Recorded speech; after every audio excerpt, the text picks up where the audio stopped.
ರಾಜಕೀಯದಲ್ಲಿ ಇದೀಗ case versus case ಪರ್ವ ಪ್ರಾರಂಭವಾದಂತಿದೆ. ಕೆಲ ದಿನಗಳ ಹಿಂದೆ ಗಮನಿಸ್ತಾ ಇದ್ರಿ ಹಗರಣ ವರ್ಸಸ್ ಹಗರಣ. ಇದೀಗ ಕೇಸ್ ವರ್ಸಸ್ ಕೇಸ್. ಒಂದು ದಿನ ಕಾಂಗ್ರೆಸ್ನವರ ಮೇಲೆ ಒಂದು ಕೇಸ್ ದಾಖಲಾದ್ರೆ ಮರುದಿನ ಬಿಜೆಪಿ ಅವರ ಮೇಲೆ ಮತ್ತೊಂದು ಕೇಸ್. ಅದಾದ ನಂತರ ಜೆಡಿಎಸ್ನ ಪಾಳೆಯದಲ್ಲೂ ಕೂಡ ಕಮ್ಮಿ ಇಲ್ಲ. ಒಂದು ಕಡೆ ಮುಖ್ಯಮಂತ್ರಿ ಸಿದ್ದರಾಮಯ್ಯನವರ ವಿರುದ್ಧವಾಗಿ ಲೋಕಾಯುಕ್ತ ತನಿಖೆಯ ಅಸ್ತ್ರ ಪ್ರಯೋಗವಾಗ್ತಾ ಇದ್ರೆ ಮತ್ತೊಂದು ಕಡೆಯಲ್ಲಿ ಕುಮಾರಸ್ವಾಮಿ ಅವರ ಮೇಲೂ ಕೂಡ ಇದೇ ಅಸ್ತ್ರ. ಬಿಜೆಪಿಯ ಸಾಲು ಸಾಲು ನಾಯಕರ ಮೇಲೆ ದಾಖಲಾಗಿತ್ತು ಎಫ್ಐಆರ್. ಆದರೆ ತಾತ್ಕಾಲಿಕ ರಿಲೀಫ್ ಇವತ್ತು ಕೋರ್ಟ್ ನೀಡಿದೆ. ಆದರೆ ಹಿಂಗೆ ಕೇಸ್ ಮೇಲೆ ಕೇಸ್ ಬೀಳ್ತಾ ಇರೋ ಸಂದರ್ಭದಲ್ಲಿ ಶುದ್ಧ ಹಸ್ತರಾಗಿ ಉಳಿದವರು ಯಾರು ಅನ್ನೋ ಪ್ರಶ್ನೆ ಇದೆ. ಇವತ್ತಿನ ಮಹಾಭಾರತ ಚರ್ಚಾ ಕಾರ್ಯಕ್ರಮದಲ್ಲಿ ಯಾವ ಪಕ್ಷದ ನಾಯಕರು ಶುದ್ಧ ಹಸ್ತರಾಗಿ ಉಳಿದಿದ್ದಾರೆ ಅನ್ನೋದನ್ನ ಕಂಡುಕೊಳ್ಳೋ ಪ್ರಯತ್ನವನ್ನ ಮಾಡ್ತಾ ಹೋಗೋಣ. ಚರ್ಚೆ ಪ್ರಾರಂಭಕ್ಕೆ ಮುಂಚೆ ಈ ಕ್ಷಣದ ಒಂದು ಬ್ರೇಕಿಂಗ್ ಅಪ್ಡೇಟ್ ಇದೆ. ಅದರಲ್ಲೂ ಮುಖ್ಯಮಂತ್ರಿ ಸಿದ್ದರಾಮಯ್ಯನವರ ವಿರುದ್ಧ ದಾಖಲಾಗಿದ್ದ ಮೂಡಾ ಹಗರಣ ಈ ಪ್ರಕರಣ ಲೋಕಾಯುಕ್ತದಲ್ಲಿ ತನಿಖೆ ಇನ್ನೂ ಅಧಿಕೃತವಾಗಿ ಪ್ರಾರಂಭ ಆಗೋದು ಬಾಕಿ ಇದೆ. ಆಲ್ರೆಡಿ ಇಡಿ ಎಂಟ್ರಿ, ಆ ಮೂಲಕ ಟ್ರಿಪಲ್ ಶಾಕ್. ಒಂದ್ ಕಡೆ ದೂರುದಾರರು ಪದೇ ಪದೇ ಸಿಬಿಐ ಎಂಟ್ರಿ ಆಗಬೇಕು ಅನ್ನೋ ಒತ್ತಡ. ಈಗ ಆಲ್ರೆಡಿ ಲೋಕಾಸ್ತ್ರ ಪ್ರಯೋಗ. ಇವತ್ತು ಅಧಿಕೃತವಾಗಿ ಇಡಿ ಕೂಡ ಎಂಟ್ರಿ ಕೊಟ್ಟಿದೆ. PMLA ಅಡಿಯಲ್ಲಿ ಇಡಿ ಕೇಸನ್ನ ದಾಖಲು ಮಾಡಿಕೊಂಡಿದೆ. ಈಗಷ್ಟೇ ನಡೆದಿರುವ ವಿದ್ಯಮಾನ ಇದು, ಲೇಟೆಸ್ಟ್ ಅಪ್ಡೇಟ್. ಇಷ್ಟೆಲ್ಲ ಅಂದ್ರೆ ಮೂರು ರೀತಿಯ ಶಾಕ್ಗೆ ಒಳಗಾಗ್ತಿದ್ರು ಕೂಡ ಸಿದ್ದರಾಮಯ್ಯನವರ ಮುಖ್ಯಮಂತ್ರಿ ಕುರ್ಚಿ ಸೇಫ್ ಆಗಿ ಉಳಿಯುತ್ತಾ? ಈ ಪ್ರಶ್ನೆಗೆ ಉತ್ತರವನ್ನ ಕಂಡುಕೊಳ್ಳೋ ಪ್ರಯತ್ನವನ್ನ ಮಾಡ್ತಾ ಹೋಗೋಣ ಚರ್ಚೆಯಲ್ಲಿ. ಇದೀಗ ಕೇಸ್ ವರ್ಸಸ್ ಕೇಸ್ ಪರ್ವ ಪ್ರಾರಂಭವಾದಂತಿದೆ. ಕೆಲ ದಿನಗಳ ಹಿಂದೆ ಗಮನಿಸ್ತಾ ಇದ್ರಿ ಹಗರಣ ವರ್ಸಸ್ ಹಗರಣ. ಇದೀಗ ಕೇಸ್ ವರ್ಸಸ್ ಕೇಸ್. ಒಂದು ದಿನ ಕಾಂಗ್ರೆಸ್ನವರ ಮೇಲೆ ಒಂದು ಕೇಸ್ ದಾಖಲಾದ್ರೆ ಮರುದಿನ ಬಿಜೆಪಿ ಅವರ ಮೇಲೆ ಮತ್ತೊಂದು ಕೇಸ್. ಅದಾದ ನಂತರ ಜೆಡಿಎಸ್ನ ಪಾಳೆಯದಲ್ಲೂ ಕೂಡ ಕಮ್ಮಿ ಇಲ್ಲ. ಒಂದು ಕಡೆ ಮುಖ್ಯಮಂತ್ರಿ ಸಿದ್ದರಾಮಯ್ಯನವರ ವಿರುದ್ಧವಾಗಿ ಲೋಕಾಯುಕ್ತ ತನಿಖೆಯ ಅಸ್ತ್ರ ಪ್ರಯೋಗವಾಗ್ತಾ ಇದ್ರೆ ಮತ್ತೊಂದು ಕಡೆಯಲ್ಲಿ ಕುಮಾರಸ್ವಾಮಿ ಅವರ ಮೇಲೂ ಕೂಡ ಇದೇ ಅಸ್ತ್ರ. ಬಿಜೆಪಿಯ ಸಾಲು ಸಾಲು ನಾಯಕರ ಮೇಲೆ ದಾಖಲಾಗಿತ್ತು ಎಫ್ಐಆರ್. ಆದರೆ ತಾತ್ಕಾಲಿಕ ರಿಲೀಫ್ ಇವತ್ತು ಕೋರ್ಟ್ ನೀಡಿದೆ. ಆದರೆ ಹಿಂಗೆ ಕೇಸ್ ಮೇಲೆ ಕೇಸ್ ಬೀಳ್ತಾ ಇರೋ ಸಂದರ್ಭದಲ್ಲಿ ಶುದ್ಧ ಹಸ್ತರಾಗಿ ಉಳಿದವರು ಯಾರು ಅನ್ನೋ ಪ್ರಶ್ನೆ ಇದೆ. ಇವತ್ತಿನ ಮಹಾಭಾರತ ಚರ್ಚಾ ಕಾರ್ಯಕ್ರಮದಲ್ಲಿ ಯಾವ ಪಕ್ಷದ ನಾಯಕರು ಶುದ್ಧ ಹಸ್ತರಾಗಿ ಉಳಿದಿದ್ದಾರೆ ಅನ್ನೋದನ್ನ ಕಂಡುಕೊಳ್ಳೋ ಪ್ರಯತ್ನವನ್ನ ಮಾಡ್ತಾ ಹೋಗೋಣ. ಚರ್ಚೆ ಪ್ರಾರಂಭಕ್ಕೆ ಮುಂಚೆ ಈ ಕ್ಷಣದ ಒಂದು ಬ್ರೇಕಿಂಗ್ ಅಪ್ಡೇಟ್ ಇದೆ. ಅದರಲ್ಲೂ ಮುಖ್ಯಮಂತ್ರಿ ಸಿದ್ದರಾಮಯ್ಯನವರ ವಿರುದ್ಧ ದಾಖಲಾಗಿದ್ದ ಮೂಡಾ ಹಗರಣ ಈ ಪ್ರಕರಣ ಲೋಕಾಯುಕ್ತದಲ್ಲಿ ತನಿಖೆ ಇನ್ನೂ ಅಧಿಕೃತವಾಗಿ ಪ್ರಾರಂಭ ಆಗೋದು ಬಾಕಿ ಇದೆ. ಆಲ್ರೆಡಿ ಇಡಿ ಎಂಟ್ರಿ, ಆ ಮೂಲಕ ಟ್ರಿಪಲ್ ಶಾಕ್. ಒಂದ್ ಕಡೆ ದೂರುದಾರರು ಪದೇ ಪದೇ ಸಿಬಿಐ ಎಂಟ್ರಿ ಆಗಬೇಕು ಅನ್ನೋ ಒತ್ತಡ. ಈಗ ಆಲ್ರೆಡಿ ಲೋಕಾಸ್ತ್ರ ಪ್ರಯೋಗ. ಇವತ್ತು ಅಧಿಕೃತವಾಗಿ ಇಡಿ ಕೂಡ ಎಂಟ್ರಿ ಕೊಟ್ಟಿದೆ. PMLA ಅಡಿಯಲ್ಲಿ ಇಡಿ ಕೇಸನ್ನ ದಾಖಲು ಮಾಡಿಕೊಂಡಿದೆ. ಈಗಷ್ಟೇ ನಡೆದಿರುವ ವಿದ್ಯಮಾನ ಇದು, ಲೇಟೆಸ್ಟ್ ಅಪ್ಡೇಟ್. ಇಷ್ಟೆಲ್ಲ ಅಂದ್ರೆ ಮೂರು ರೀತಿಯ ಶಾಕ್ಗೆ ಒಳಗಾಗ್ತಿದ್ರು ಕೂಡ ಸಿದ್ದರಾಮಯ್ಯನವರ ಮುಖ್ಯಮಂತ್ರಿ ಕುರ್ಚಿ ಸೇಫ್ ಆಗಿ ಉಳಿಯುತ್ತಾ? ಈ ಪ್ರಶ್ನೆಗೆ ಉತ್ತರವನ್ನ ಕಂಡುಕೊಳ್ಳೋ ಪ್ರಯತ್ನವನ್ನ ಮಾಡ್ತಾ ಹೋಗೋಣ ಚರ್ಚೆಯಲ್ಲಿ. ಇದೀಗ ಕೇಸ್ ವರ್ಸಸ್ ಕೇಸ್ ಪರ್ವ ಪ್ರಾರಂಭವಾದಂತಿದೆ. ಕೆಲ ದಿನಗಳ ಹಿಂದೆ ಗಮನಿಸ್ತಾ ಇದ್ರಿ ಹಗರಣ ವರ್ಸಸ್ ಹಗರಣ. ಇದೀಗ ಕೇಸ್ ವರ್ಸಸ್ ಕೇಸ್.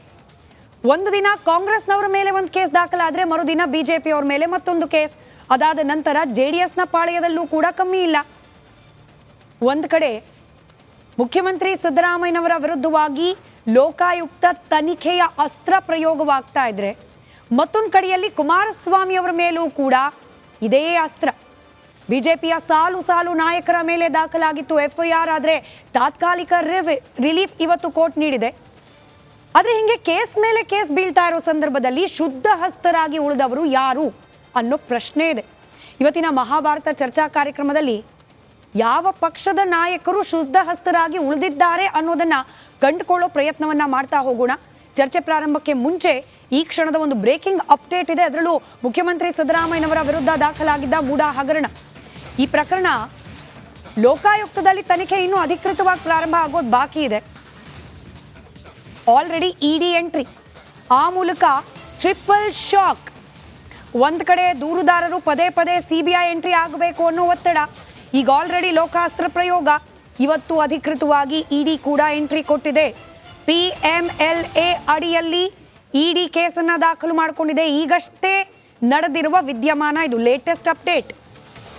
ಇಷ್ಟೆಲ್ಲ ಅಂದ್ರೆ ಮೂರು ರೀತಿಯ ಶಾಕ್ಗೆ ಒಳಗಾಗ್ತಿದ್ರು ಕೂಡ ಸಿದ್ದರಾಮಯ್ಯನವರ ಮುಖ್ಯಮಂತ್ರಿ ಕುರ್ಚಿ ಸೇಫ್ ಆಗಿ ಉಳಿಯುತ್ತಾ? ಈ ಪ್ರಶ್ನೆಗೆ ಉತ್ತರವನ್ನ ಕಂಡುಕೊಳ್ಳೋ ಪ್ರಯತ್ನವನ್ನ ಮಾಡ್ತಾ ಹೋಗೋಣ ಚರ್ಚೆಯಲ್ಲಿ. ಇದೀಗ ಕೇಸ್ ವರ್ಸಸ್ ಕೇಸ್ ಪರ್ವ ಪ್ರಾರಂಭವಾದಂತಿದೆ. ಕೆಲ ದಿನಗಳ ಹಿಂದೆ ಗಮನಿಸ್ತಾ ಇದ್ರಿ ಹಗರಣ ವರ್ಸಸ್ ಹಗರಣ. ಇದೀಗ ಕೇಸ್ ವರ್ಸಸ್ ಕೇಸ್. ಒಂದು ದಿನ ಕಾಂಗ್ರೆಸ್ನವರ ಮೇಲೆ ಒಂದು ಕೇಸ್ ದಾಖಲಾದ್ರೆ ಮರುದಿನ ಬಿಜೆಪಿ ಅವರ ಮೇಲೆ ಮತ್ತೊಂದು ಕೇಸ್. ಅದಾದ ನಂತರ ಜೆಡಿಎಸ್ನ ಪಾಳೆಯದಲ್ಲೂ ಕೂಡ ಕಮ್ಮಿ ಇಲ್ಲ. ಒಂದ್ ಕಡೆ ಮುಖ್ಯಮಂತ್ರಿ ಸಿದ್ದರಾಮಯ್ಯನವರ ವಿರುದ್ಧವಾಗಿ ಲೋಕಾಯುಕ್ತ ತನಿಖೆಯ ಅಸ್ತ್ರ ಪ್ರಯೋಗವಾಗ್ತಾ ಇದ್ರೆ, ಮತ್ತೊಂದು ಕಡೆಯಲ್ಲಿ ಕುಮಾರಸ್ವಾಮಿ ಅವರ ಮೇಲೂ ಕೂಡ ಇದೇ ಅಸ್ತ್ರ.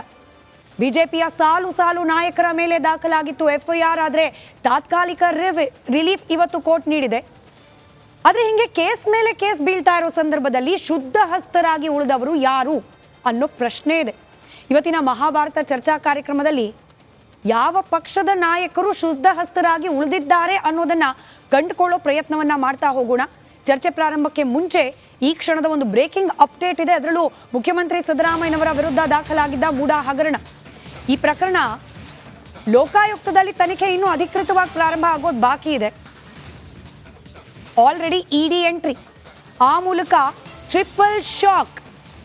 ಒಂದ್ ಕಡೆ ದೂರುದಾರರು ಪದೇ CBI ಎಂಟ್ರಿ ಆಗಬೇಕು ಅನ್ನೋ ಒತ್ತಡ. ಈಗ ಆಲ್ರೆಡಿ ಲೋಕಾಸ್ತ್ರ ಪ್ರಯೋಗ, ಇವತ್ತು ಅಧಿಕೃತವಾಗಿ ಇಡಿ ಕೂಡ ಎಂಟ್ರಿ ಕೊಟ್ಟಿದೆ. PMLA ಅಡಿಯಲ್ಲಿ ಇಡಿ ಕೇಸನ್ನ ದಾಖಲು ಮಾಡಿಕೊಂಡಿದೆ. ಈಗಷ್ಟೇ ನಡೆದಿರುವ ವಿದ್ಯಮಾನ ಇದು, ಲೇಟೆಸ್ಟ್ ಅಪ್ಡೇಟ್.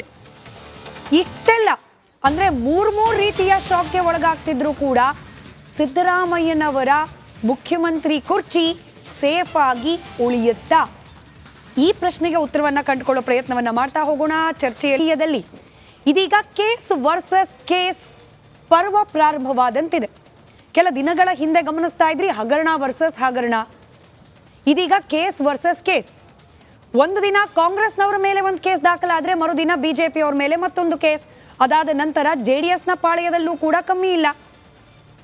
ಒಂದ್ ಕಡೆ ಮುಖ್ಯಮಂತ್ರಿ ಸಿದ್ದರಾಮಯ್ಯನವರ ವಿರುದ್ಧವಾಗಿ ಲೋಕಾಯುಕ್ತ ತನಿಖೆಯ ಅಸ್ತ್ರ ಪ್ರಯೋಗವಾಗ್ತಾ ಇದ್ರೆ, ಮತ್ತೊಂದು ಕಡೆಯಲ್ಲಿ ಕುಮಾರಸ್ವಾಮಿ ಅವರ ಮೇಲೂ ಕೂಡ ಇದೇ ಅಸ್ತ್ರ. ಬಿಜೆಪಿಯ ಸಾಲು ನಾಯಕರ ಮೇಲೆ ದಾಖಲಾಗಿತ್ತು FIR, ಆದರೆ ತಾತ್ಕಾಲಿಕ ರಿಲೀಫ್ ಇವತ್ತು ಕೋರ್ಟ್ ನೀಡಿದೆ. ಆದರೆ ಹಿಂಗೆ ಕೇಸ್ ಮೇಲೆ ಕೇಸ್ ಬೀಳ್ತಾ ಇರೋ ಸಂದರ್ಭದಲ್ಲಿ ಶುದ್ಧ ಹಸ್ತರಾಗಿ ಉಳಿದವರು ಯಾರು ಅನ್ನೋ ಪ್ರಶ್ನೆ ಇದೆ. ಇವತ್ತಿನ ಮಹಾಭಾರತ ಚರ್ಚಾ ಕಾರ್ಯಕ್ರಮದಲ್ಲಿ ಯಾವ ಪಕ್ಷದ ನಾಯಕರು ಶುದ್ಧ ಹಸ್ತರಾಗಿ ಉಳಿದಿದ್ದಾರೆ ಅನ್ನೋದನ್ನ ಕಂಡುಕೊಳ್ಳೋ ಪ್ರಯತ್ನವನ್ನ ಮಾಡ್ತಾ ಹೋಗೋಣ. ಚರ್ಚೆ ಪ್ರಾರಂಭಕ್ಕೆ ಮುಂಚೆ ಈ ಕ್ಷಣದ ಒಂದು ಬ್ರೇಕಿಂಗ್ ಅಪ್ಡೇಟ್ ಇದೆ. ಅದರಲ್ಲೂ ಮುಖ್ಯಮಂತ್ರಿ ಸಿದ್ದರಾಮಯ್ಯನವರ ವಿರುದ್ಧ ದಾಖಲಾಗಿದ್ದ ಮೂಡಾ ಹಗರಣ, ಈ ಪ್ರಕರಣ ಲೋಕಾಯುಕ್ತದಲ್ಲಿ ತನಿಖೆ ಇನ್ನೂ ಅಧಿಕೃತವಾಗಿ ಪ್ರಾರಂಭ ಆಗೋದು ಬಾಕಿ ಇದೆ. ಆಲ್ರೆಡಿ ಇಡಿ ಎಂಟ್ರಿ, ಆ ಮೂಲಕ ಟ್ರಿಪಲ್ ಶಾಕ್. ಒಂದ್ ಕಡೆ ದೂರುದಾರರು ಪದೇ CBI ಎಂಟ್ರಿ ಆಗಬೇಕು ಅನ್ನೋ ಒತ್ತಡ. ಈಗ ಆಲ್ರೆಡಿ ಲೋಕಾಸ್ತ್ರ ಪ್ರಯೋಗ, ಇವತ್ತು ಅಧಿಕೃತವಾಗಿ ಇಡಿ ಕೂಡ ಎಂಟ್ರಿ ಕೊಟ್ಟಿದೆ. PMLA ಅಡಿಯಲ್ಲಿ ಇಡಿ ಕೇಸನ್ನ ದಾಖಲು ಮಾಡಿಕೊಂಡಿದೆ. ಈಗಷ್ಟೇ ನಡೆದಿರುವ ವಿದ್ಯಮಾನ ಇದು, ಲೇಟೆಸ್ಟ್ ಅಪ್ಡೇಟ್. ಇಷ್ಟೆಲ್ಲ ಅಂದ್ರೆ ಮೂರು ರೀತಿಯ ಶಾಕ್ಗೆ ಒಳಗಾಗ್ತಿದ್ರು ಕೂಡ ಸಿದ್ದರಾಮಯ್ಯನವರ ಮುಖ್ಯಮಂತ್ರಿ ಕುರ್ಚಿ ಸೇಫ್ ಆಗಿ ಉಳಿಯುತ್ತಾ? ಈ ಪ್ರಶ್ನೆಗೆ ಉತ್ತರವನ್ನ ಕಂಡುಕೊಳ್ಳೋ ಪ್ರಯತ್ನವನ್ನ ಮಾಡ್ತಾ